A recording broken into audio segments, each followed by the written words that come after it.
Welcome back to another episode of Life After Corporate, my friends. And if you're new to our show, welcome home. This is where we have raw and real conversations with women business owners, some of whom are providing advice for you on this journey, and others, like our guest today, Laurie Handlers, is going to show us how you create a business based on what you're passionate about. And it doesn't matter what age or what stage you are in life. Welcome, Laurie Handlers, to Life After Corporate. Thank you, Deborah. What a pleasure to be here. Super excited for this conversation for two reasons. Number one, we have never talked about sexuality and relationships on this show, and it's an important part of being a woman. It's an important part of being a woman entrepreneur.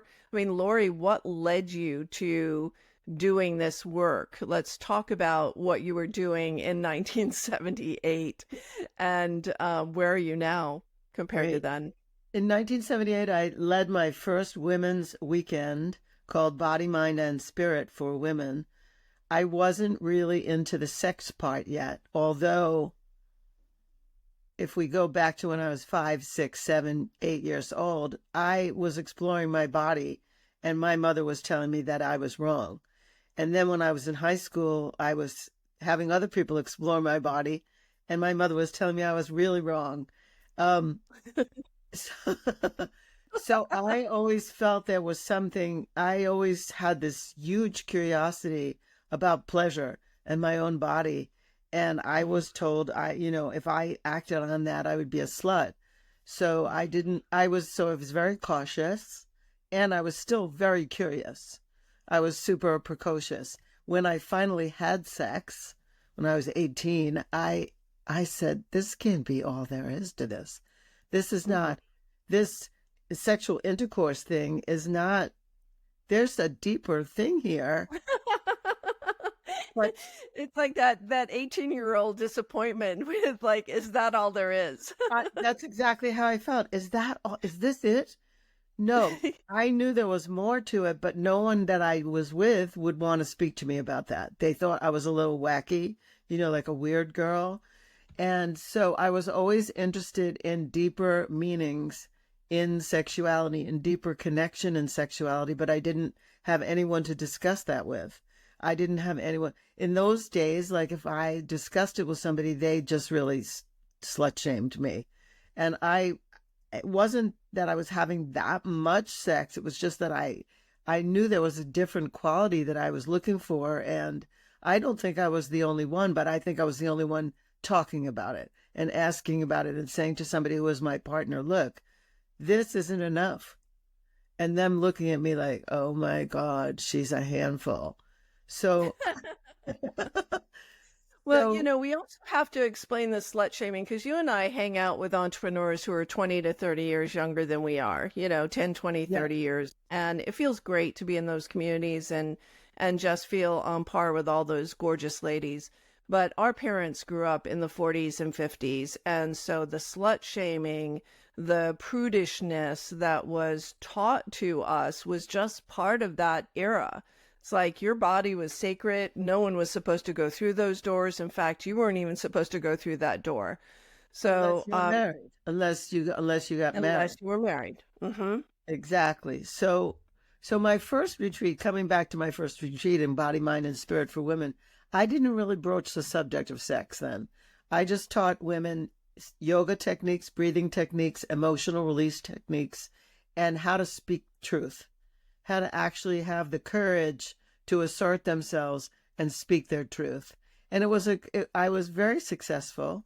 I did that for a while. Then I taught in college then, but then I entered corporate America, and I did very well in corporate America. I was a corporate trainer and organization development specialist, but it was too restrictive for me. And it wasn't what I dreamed of. It really wasn't what I dreamed of. It wasn't making a difference in the world. And I knew I had to make a difference in the world. So how did you get that calling? Because I want to pause there for a moment because a lot of us don't thrive in corporate. I mean, I stuck with it for a good 30 years or so. Sounds like you got the niggle, that intuitive hit inside that you followed. So how did you have the courage to do something that was very uh, opposite the status quo. I mean, during those days, you went to college, you got a degree, you went to work in corporate, you got a job, you had security. How did you make that decision to leave corporate and start something on your own? Well, the first time I left corporate was in the 80s, and I was there for like probably about 5 years. I had a corporate job and I also did consulting on the side. I lived in LA. I had a great manager and I worked for a great software company, and they let me do anything. They gave me the freedom to try things, experiment, fly places, try something with a whole division. So I felt very nurtured. I felt really, but I also felt like I dressed like this. I never wore open-toed shoes. Because I knew about my own sexuality and I was like hiding it in a suit, and I left when the company got hostily taken over because I would have had to move from LA to Dallas. And I didn't see myself as a Texas girl necessarily. I just was like, nope, not going. So I left then. I did my own thing for a while. I moved to Washington, D.C., where I had gone to school, graduate school and undergraduate. And I was a grant writer, and I also went to an entrepreneur piece, owning a tennis training facility. It was crazy. Didn't like it. Then I went to work for Landmark Education, which is responsible for a lot of transformation in the world. And I was the top Yeah. enrollment manager in the whole world. I enrolled more people in the Landmark Forum than anyone else per capita.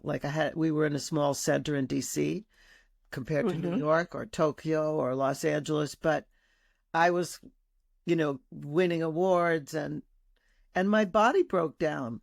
After Wow. 4 years of doing that, like, they didn't really care about my health or my body. They cared about, what have you done for me today? How many more enrollments can you get today? How much can you produce? And my body finally just said no. So somebody said to me, there's a Tantra class coming to Silver Spring, Maryland. You should probably take it. You're a mess. I was a mess. I was so broken down. I took the class, and one day I knew this is my future. Wow. And then I was just doing it on the side, and I was doing some corporate things. I was consulting to the Bill Clinton administration, helping people get off the welfare rolls. And I was winning awards for my programs. I was flying around the United States, consulting to people, letting them know how to do really successful welfare to work programs. And then George W. Bush got elected, and he took those contracts and he gave them to faith-based organizations, which I don't own a church. So that was my income. My income went away. Wow. And so I said, I know, sex always sells. No government is going to tell me whether I can make a living or not. I'm a full-time sacred sexuality teacher. And I just and then everyone who knew me from Landmark came to my classes. And so I didn't have to That's how do it goes. Yeah, it just started to roll. I was living in Washington, D.C. People were coming from all over to come to my classes, like from Florida and New York to D.C., Philadelphia. Then I started traveling. And so that's really how I got into it. And at Landmark, I learned how to live by design, like to speak my future, to speak what I wanted, like to declare it. And so I declared it, and then it showed up. Like, I started living as if it was already happening, and then it was happening. It was And then, happening. I mean, in other circles, we call this 5D consciousness, fifth dimensional consciousness, where you get to create. It sounds like, though, Laurie, that you're so practiced, like you have a golden touch, like whatever you touch turns to gold.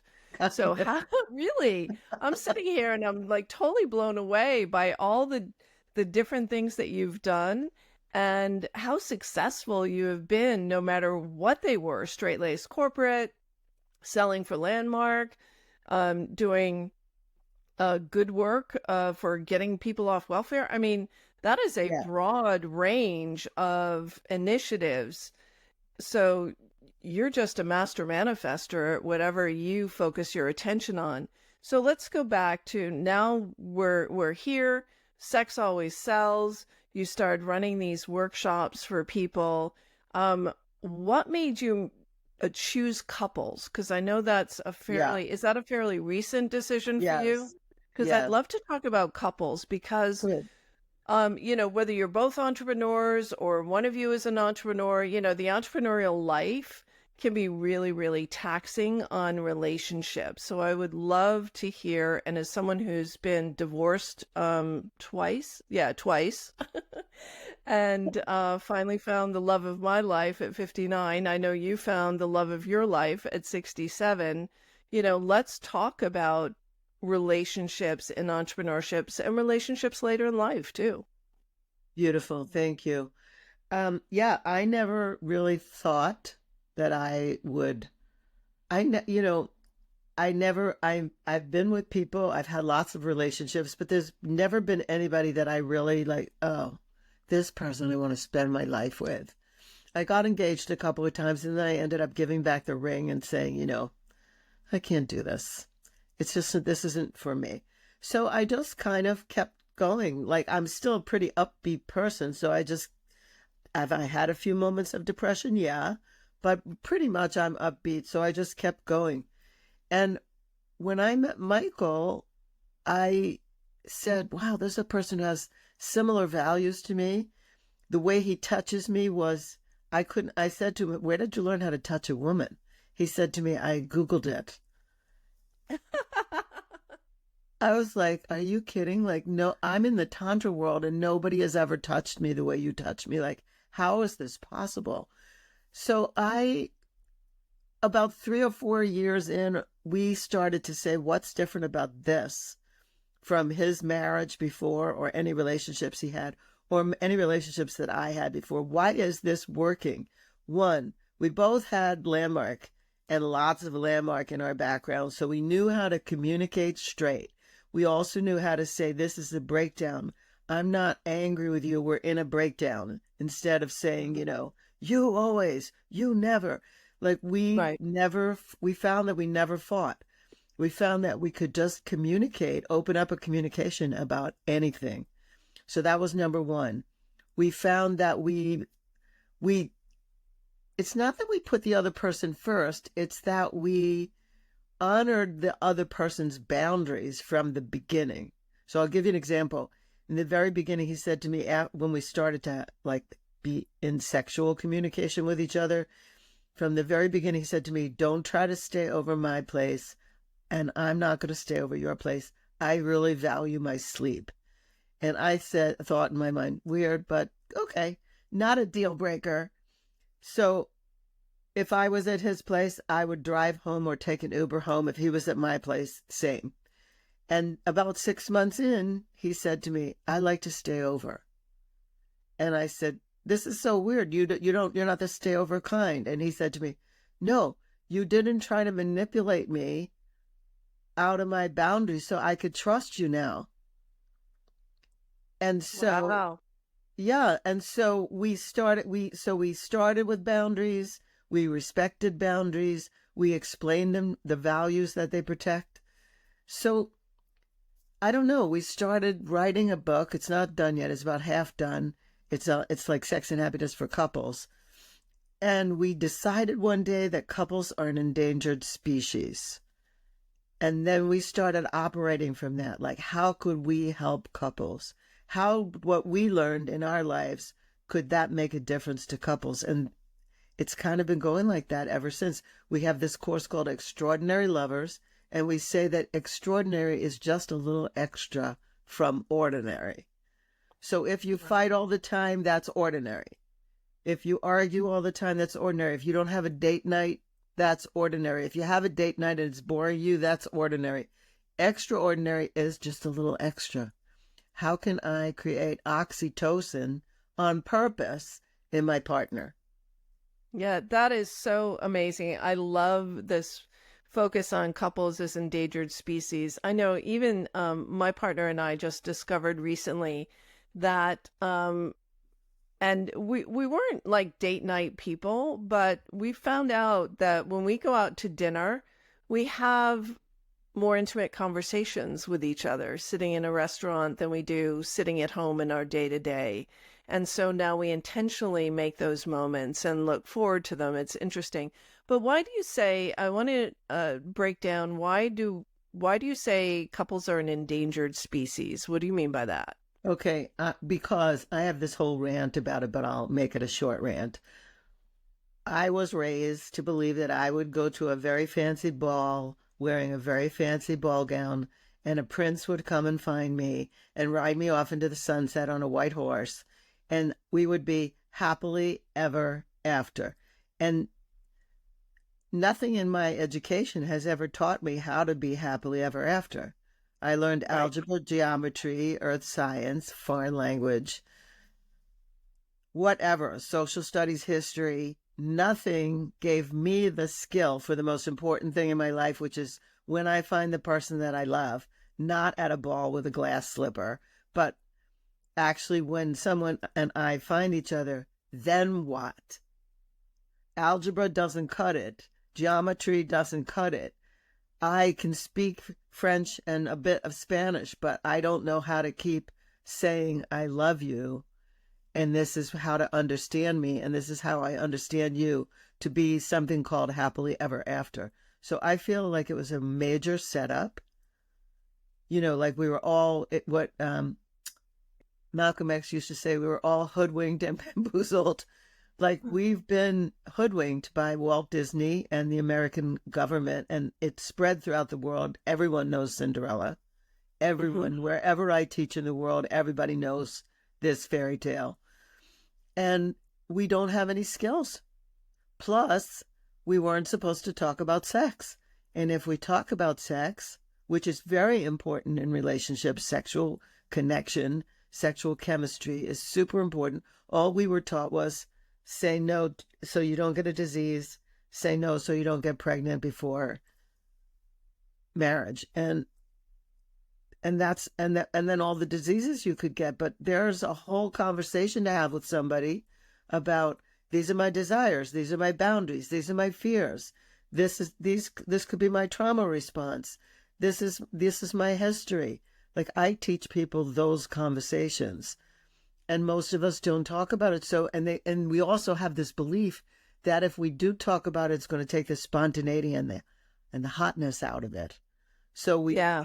so we just sit back and tolerate really bad touch, really Yeah. bad sexual Or experiences. wait. Yeah, and wait for the other person to change. So, and the reason why you say couples are going extinct or an endangered species are because without communication we can't survive. Is that the bottom line? Well, yeah, without the communication about how to stay in love and Mm-hmm. keep it hot, keep it spicy, and also to have straight communication about our sexuality, we don't Mm-hmm. survive. Um, the statistics are alarming. Mm-hmm. 50% or more of first marriages end in divorce. 64% of second marriages end in divorce, and a whopping 72% of third marriages end in divorce. So the question is, why bother to marry? Or if you don't get the skills that it takes to sustain coupledom, why, like, Why why, bother? why bother and why settle for something so subpar when we could have Mm-hmm. something so fabulous with each other? Amazing. So you've built a whole business, a very successful business around helping people be better couples or be better people, be better individuals in relationships. Yes, I want to stipulate something. When I talk about sexuality, Hmm. most people think that means sex, like having sexual intercourse or being kinky or having like being hot Oh, and you froze you again, know, Laurie. I don't even know. They just think about esoteric sex when they think about tantra. Sex, the sex area of the body, the sex chakra is the center of our creativity. And so it's not just meant for creating babies. It's meant to create, like it connects to our speaking, which is the declaration I was speaking about before. Those two Mhm. centers are connected. So speaking about these things is like mandatory. It's so important, and opening up that portal to see what else is in there, what can be sparked, how much energy can I get that makes me create. Um, that's really important for a person's life. And so that stuff is really important for people, and most people don't know that. They just think sex and they think porn, or they think, I don't know what they think. They think crazy Yeah. stuff. Yeah. Yeah. So you've been running these workshops for couples where you're teaching them, right? Helping them experience their own embodiment, right? So let's talk about how embodiment and what you mean by embodiment and how that contributes to having a happier coupledom. That's wonderful. So embodiment means fully inhabiting this vessel that we live in. And it means giving it a say and looking into it to see what our emotions are and what our feelings are and what rings true for us, like having a gut feel. Like I remember when I was in corporate and I was teaching managers how to do hiring and coaching, and we discouraged them from using their gut feel in making a hiring decision. However, today, it's modern science says that the gut is the second brain, and actually the gut might be more truthful than the mind. So the mind fools us a lot because the mind's job is to judge and evaluate, and then the reptilian brain's job is to say, there's a bear, you're not safe, you're not safe, you're not safe. So the mind plays many, many tricks on us, whereas the gut, this gut feel, and sexuality also, like the turn on, have a say in our decision making, have a say in our conversing, have a say. A big part of relating has to do with, like, below the waist, just listening to the messages. Does this turn me on? Does this not turn me on? Do I have a gut feel about this? Does this ring true for me? What does my heart feel? And so being embodied means looking in the body, feeling what the body's feeling, and then saying, well, this is just as important as my thoughts about it, my theories about it, my judgments about it, and so on. And most of us have been taught to only value what happens from here up. And this is who I was in corporate, I have to say. Like, I was mostly functioning this way. And when I left corporate, I integrated down into the whole rest of myself. And so we could say that I live holistically rather Hmm. than, and this is very important for couples because sometimes when they're thinking or judging each other and blaming each other for things, they really need to just be able to say, I'm feeling really tight in my stomach right now.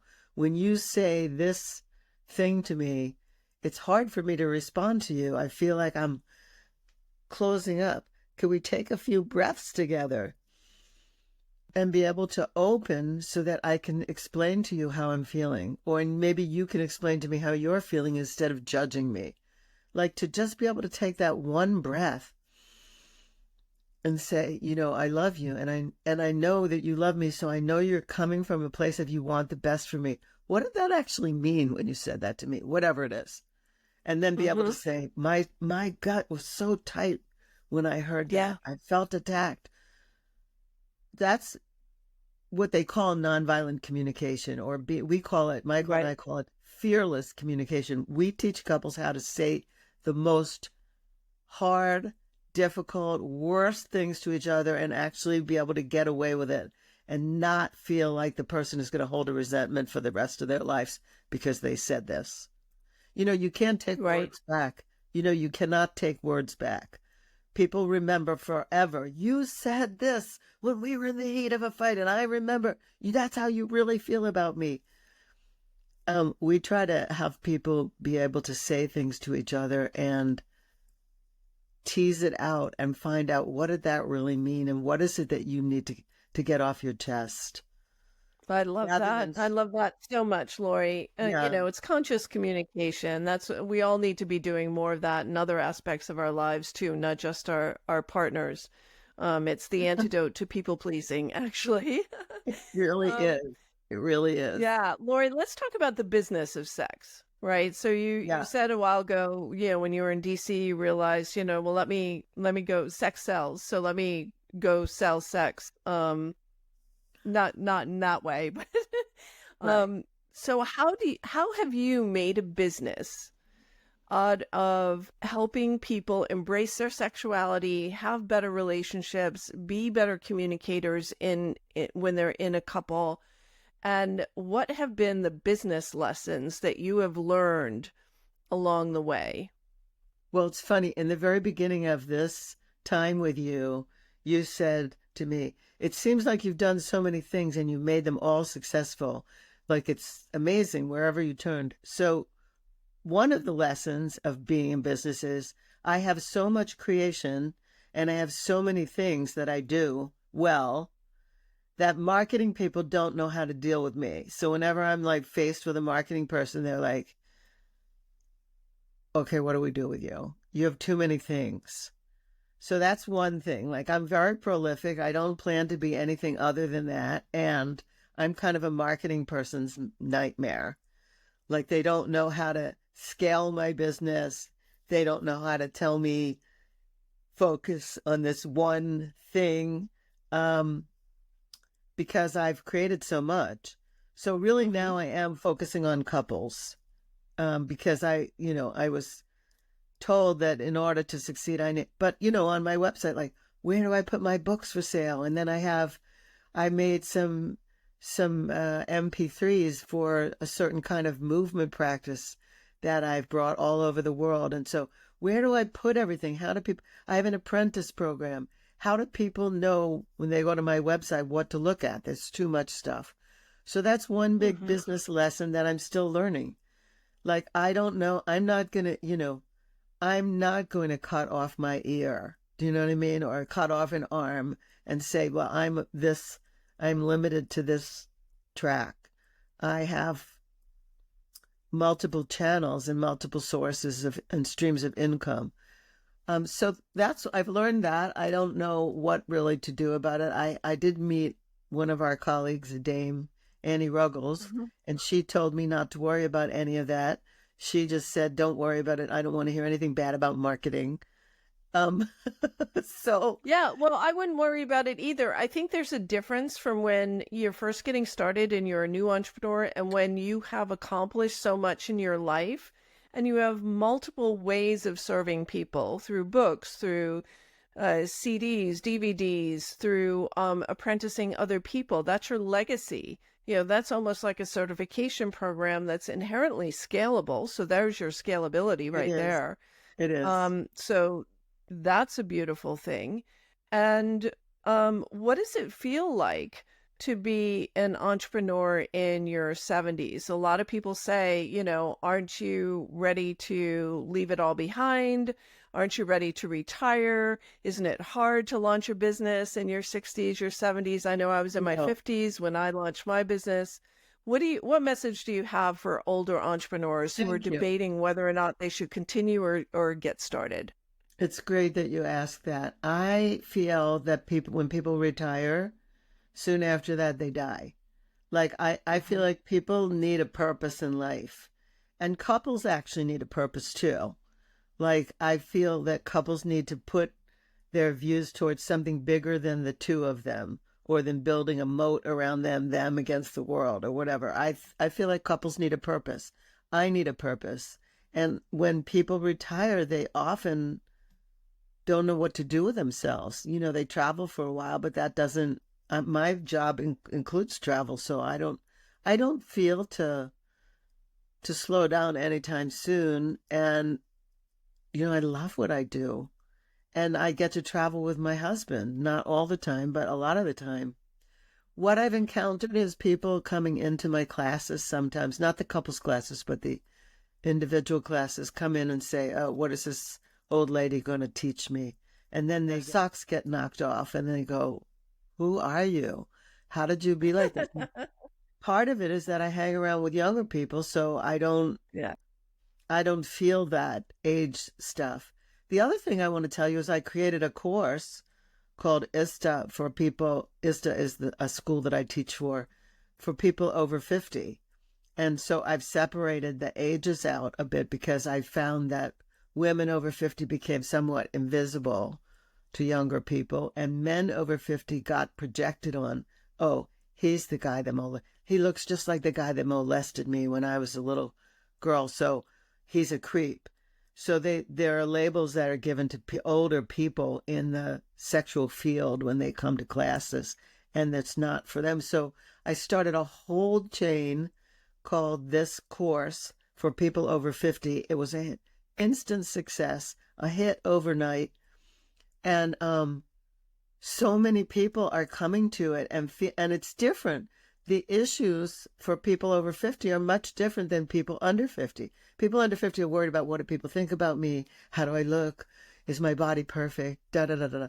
And people over 50 are like, what am I going to do with the rest of my life to make it Yeah. meaningful now that either my kids are grown or, you know, whatever, I'm divorced? I want to have a fabulous, bountiful, sexualized, fabulous, hot life for the rest of my life. And so they come to class and it's different. I have students up to like 84 who come to my classes and are still That's amazing. super vibrant, super sexy, wonderful humans. Yeah, Yeah. I think the 50s is the sexiest decade. You might argue with me, but I think 50s is when women really come alive in their bodies. At least that was my Yeah. experience. But anyway, Laurie, I could talk to you all day, every day. You're so inspirational. You are truly ageless. You are Thank ageless. You're you. ageless. You're timeless.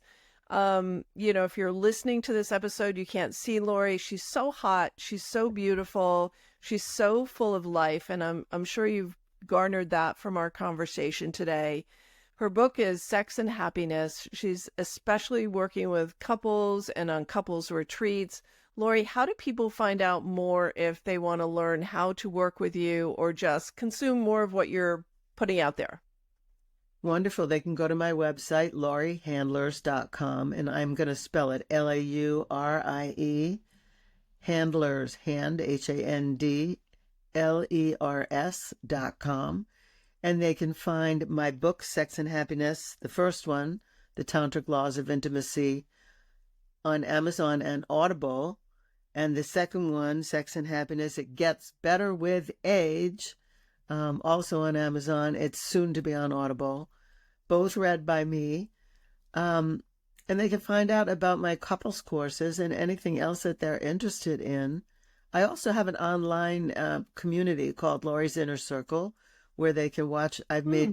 I starred in and produced 3 films, and I have relationship rescue and all kinds of things on there. They can try it for free for 1 month. And I would just say, come on, check it out, especially if you heard Come anything on on, here check that's it right. out. Yeah, yeah, Hang out with Laurie. And you've heard us in our last couple of episodes, and I've got more interviews coming up of people who are part of the Dames. And the Dames is yes, a circle of women entrepreneurs that's a very vibrant, diverse community of entrepreneurs of all ages, of all flavors, of all levels of success. And it really, truly is a beautifully curated community by Megan Conter, the founder of the Dames. And we encourage you to learn more about the Dames. And we will also put a link in the show notes to learn more about that. We'd love to see you at some upcoming events. So, Laurie Handlers, thank you so much for sharing your wisdom about relationships, sex, and embodiment. And thank you for your contributions to thank you, the world. Deborah. What a pleasure. Thank you. Well, transformation through pleasure. What a pleasure to be with you. Yeah, Thank you. beautiful. Thank you so much.